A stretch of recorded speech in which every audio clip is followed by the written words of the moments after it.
welcome back to my YouTube channel, Viv's Films. I'm Viv Michich, and today I will be having a bit of a discussion about why I want a career in acting and why that is a risk.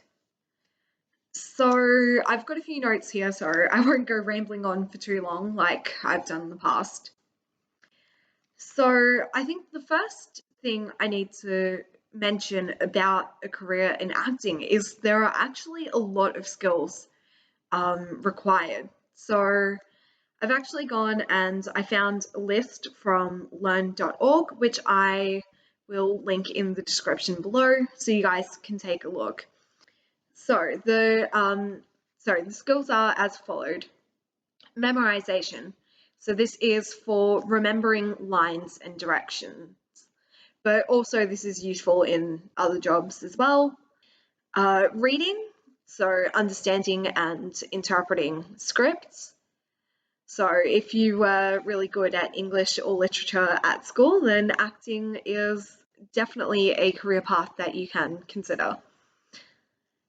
Speaking, so this is important because we all need to know how to pronounce things and how to enunciate so you can be understood and you don't mumble. And also vocal production. Excuse me, I just spoke about enunciation and I got tongue-tied.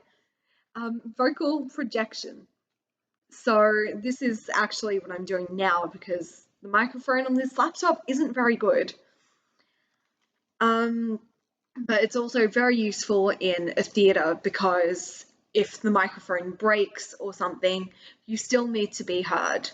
And even if it doesn't break, it is better to project than not. Teamwork. So this is important because you are most likely going to be working with other people and you need to be able to build relationships with them, both personal and professional relationships, and just overall get along.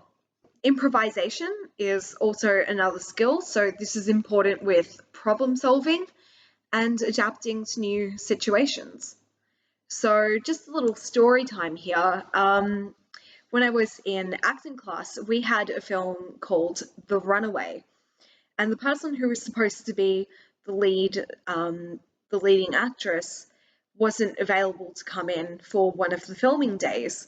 So we all had to sit together and try and work out what we were going to do, and we managed to get one of the people who'd been there on the first day of filming to come in, and he actually helped us finish the film, and it ended up differently to how it originally would have been, but I think it actually turned out better. So yeah, that is the little story time there of our problem solving because we had to rewrite the script and change the film. Commitment. Something that yeah, I can say, yeah, I can commit to this, but really there is a lot of commitment that is required in acting. So now I will go on to why I want to be an actress. So I actually really enjoy it, and I see myself doing this for a long time. So yeah, this is something I can just see myself doing and something I want to do more than a desk job. And also I've already done 7 years of training, so it will be easier for me to get started. So at the moment I don't have a casting agent. I am looking into that, but of course coronavirus has to happen, so that is going to take a while, but it will be easier for me to get started having that training. And some of these skills that I mentioned. So yeah, those are two important reasons why. And the risks of an acting career.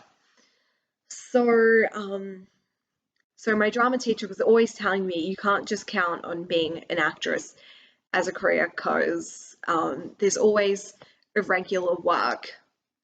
So, you could go months without your next project and your next paycheck.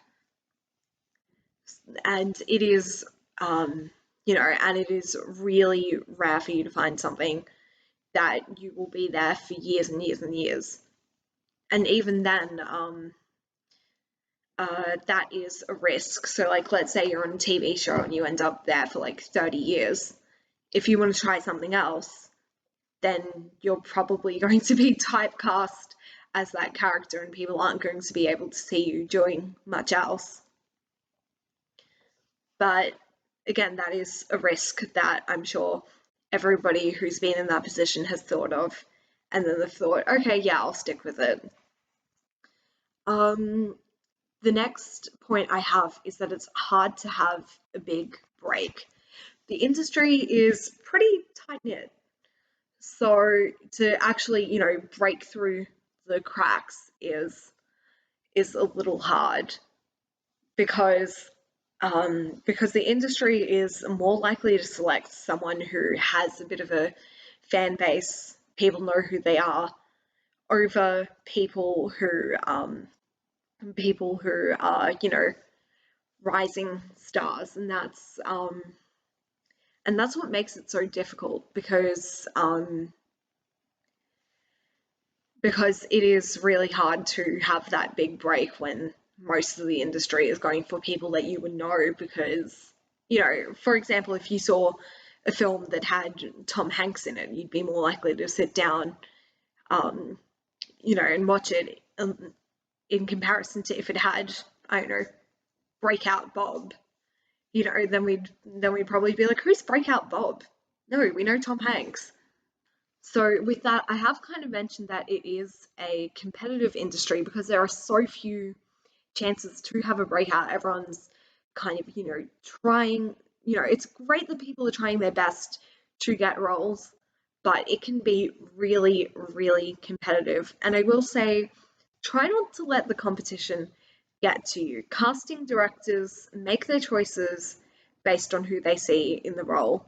And don't take it personally if you are rejected, because you need to have thick skin. And only one person can be chosen for a role, unfortunately.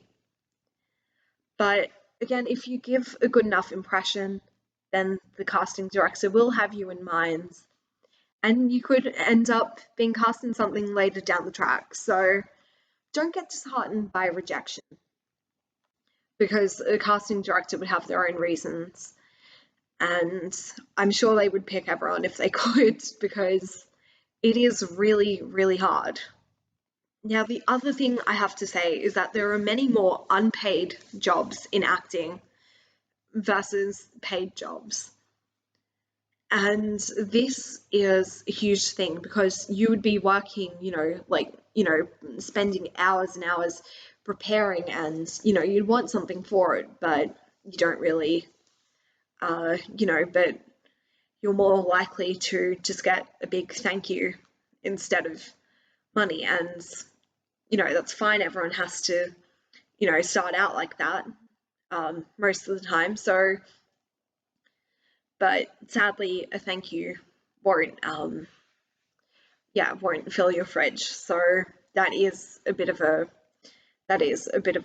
problem. But I'm sure if you're aware of that risk, then you can, and you have a bit of a backup plan, then you can proceed through and do some unpaid work. It is also very demanding. So a lot of jobs are, they ask a lot of you, and that makes acting very hard to do as a side job. But people need money. I need money. Other people need money. The world needs money. And finally, I want to touch on mental and physical health risks.